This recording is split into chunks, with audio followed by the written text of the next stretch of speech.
We're looking today at photography and conflict, the relationship that photography has to conflict, especially war, but also other forms of social conflict. So we're looking at the photography of Susan Meiselas in relationship to the writing of John Berger, and then a little bit later at the photography of Kevin Carter and the photography practice of Alfredo Yar in connection to the writing of David Levi-Strauss. So we'll start by looking at a certain project by Susan Meiselas, and that's her book on Nicaragua. In looking at this photography, it's important to consider the way that it was put out to the world, which was in the form of this book. So this was a time where most Americans that this book was published for people in the United States, and it was most Americans didn't know what was going on in Nicaragua. Susan Meiselas worked closely with the Sandinistas, with the people on the ground. This was guerrilla warfare. This was not an official organized militia. These were just people who got together, and she worked closely with them, and so she captured things from a truly unique and on the ground perspective. The book tells a long story, a story that stretches over a few years that she was there, but also historically a lot deeper, because in the text that accompanies the photographs there are many voices. There's history, there are timelines, there's poetry, there's interviews and maps, so it provides a bigger picture than the specific conflict capturing images that we typically think of when we think of conflict photography.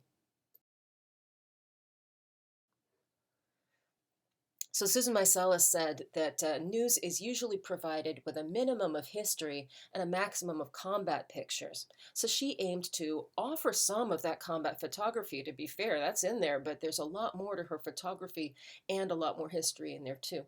War images typically play up sensationalism and heroism. We tend to look for explosions, look for being there at the moment of impact, and also look for noble faces and look for heroes. Stories on Central America in particular were typically situationally specific, focusing on the strong men of politics and anonymous peasants. There were certain tropes that seemed to be featured over and over again. That's what Susan Meiselas was up against. Now, at the time that this book was published in 1981, color was not yet the standard for war photojournalism. A lot of that has to do with the technology that was used at the time, the wire systems that were used to communicate news photojournalism that needed to be turned around really quickly. They could only transmit black and white images. So when people wanted to see what was going on immediately, black and white was the way to communicate that. Well, Susan Meiselas is using color to give that sense of real connection with what's going on in the pictures, and she's taking her time. Okay, she's being there for the longer span of the conflict. So while these color photographs are going back to news sources, they're not reflecting like the immediacy of the of what happened, just like the day that that newspaper came out. So, anyways, she's working in color, and that's significant. It's also significant that at that time, most Americans did not consider Nicaragua to be an American conflict. So the text that accompanies the photographs provides context that helps the American audience understand our involvement in Nicaragua in the years that led up to this conflict in the late 1970s. So that's context that wasn't really widely shared and definitely wasn't talked much about in mainstream news sources. So the book reflects Susan Meiselas's complete immersion in the rural culture, where the populist revolution grew over years in dire circumstances. She was working under the auspices of Magnum Photography, by the way, and it's because of their support that she was able to do this project.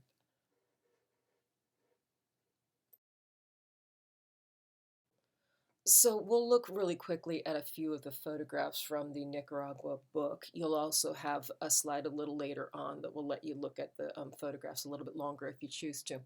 So the kind of photograph that you see here reflects how the military guard that supported Somoza, he's sort of separated from the people by this military guard.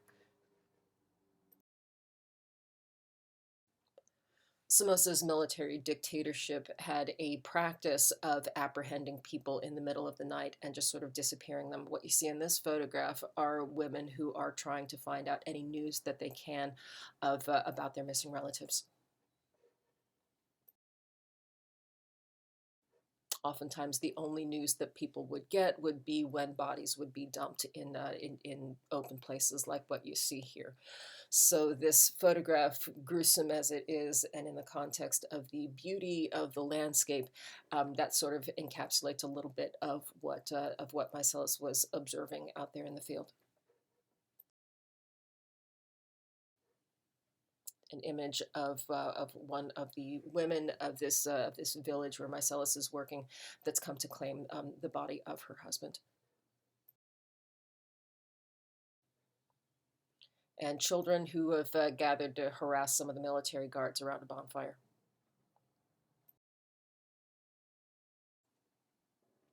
So here we see a group of youths who are in this sort of revolutionary training, assembling basically IEDs, and they're wearing these masks that are traditionally associated with carnival and parties, but it conceals their identity.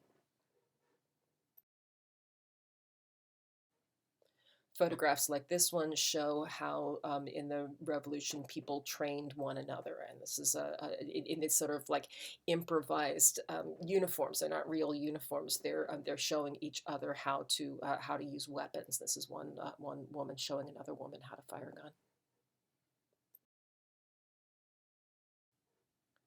Later on in the conflict, there are photographs showing how the Sandinistas have set up their barricades, and the locals will come and bring them food to sort of show their support. And here's a photograph that you may have seen before. This is a photograph of one of the Sandinistas with a Molotov cocktail in his hand, just about to throw it.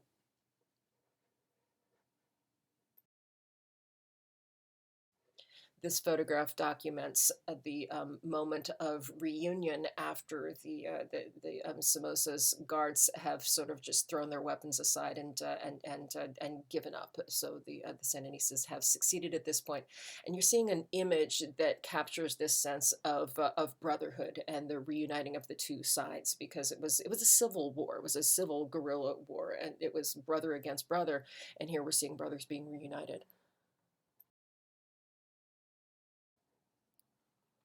And the moments of celebration in the street where there's actual triumph. It's certainly worth noting that this triumph was temporary, that this victory was short-lived and would lead to further conflict that would go on and on and on and get very much worse. But this one moment of victory was real and was a celebration.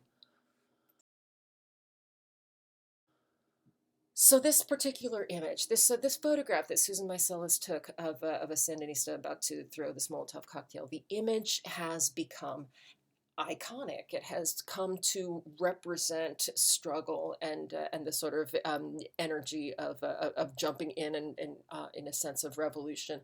But the idea of this image being taken out of context is very, very problematic for Susan Meiselas. For her, this photograph is of a specific person, of a specific moment in time, and must be seen in the context in which it was taken.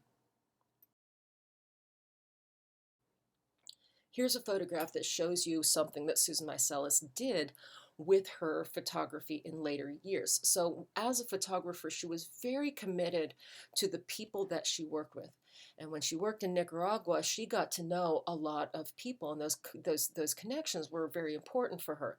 So she went back to Nicaragua year after year after year, tracking down the people that she had gotten to know in 1977, 78, and 79. And there are later articles and a couple of documentary films about the times that she went back to connect to people. And this photograph just shows the notes that she had taken on one of the pages of a rough copy of Nicaragua, just in the process of trying to track down the guy in this photograph. And here's a later documentary project from 2004, because life went on in Nicaragua after the Sandinista revolutions of 1977 to 79, and things things got very complicated and very ugly. So she wanted to keep the memory of that particular moment alive, and she kept going back to talk to people and observe how one generation was telling the next generation of their history and how things had transpired during that time. So she didn't want to leave the picture just as something that happened before. She wants to keep it active in the public discussion. Now, let's shift gears for a minute and consider the essay by John Berger, Photographs of Agony. That essay was written before Susan Meiselas went to Nicaragua. It was written during the Vietnam War. And that essay makes reference to a specific photograph by Don McCullen, which it does not specifically, it doesn't illustrate. It's not that this photograph isn't part of the essay, but he describes it really briefly. And so I thought it was worth bring the image in. So this is the kind of conflict photography that John Berger wants to think seriously about in his essay, Photographs of Agony. The kind of photograph that shows us people suffering, people who are caught up in the action of combat and conflict.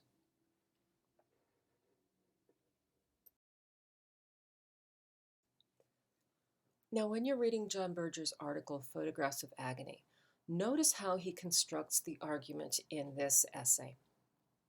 From a distance, the big picture argument is that photographs of conflict lead the viewer to connect with the trauma of the subject of the photograph, the people who are suffering, that we connect with that trauma on a personal level.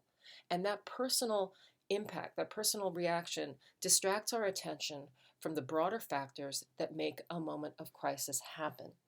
Look how he builds that argument, because it's more complex than I'm going to be able to summarize in a brief nearpod. But I just want to point out, look at how he begins with descriptions of weaponry that lead the reader into a sense of distress.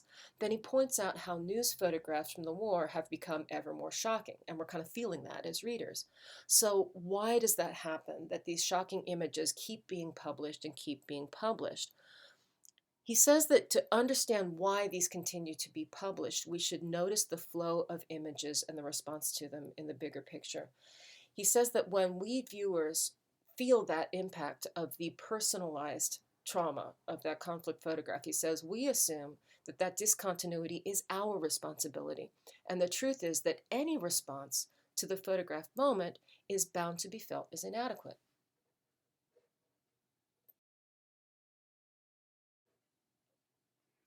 So how is it inadequate? Well, he says these moments, these traumatic moments in the photograph are in reality utterly discontinuous with normal time.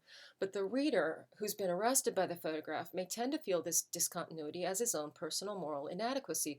And as soon as this happens, even his sense of shock is dispersed. His own moral inadequacy may now shock him as much as the crimes being committed in the war. The issue of the war which has caused this moment is effectively depoliticized. By making it, in other words, by making it a personal response, it's detached that experience from the politics, from the bigger picture of government and war and strategy and policy that has made these moments happen and over which we personally may have very little influence. He says that the double violence of the photographed moment actually works against that realization, and that is why they can be published with impunity.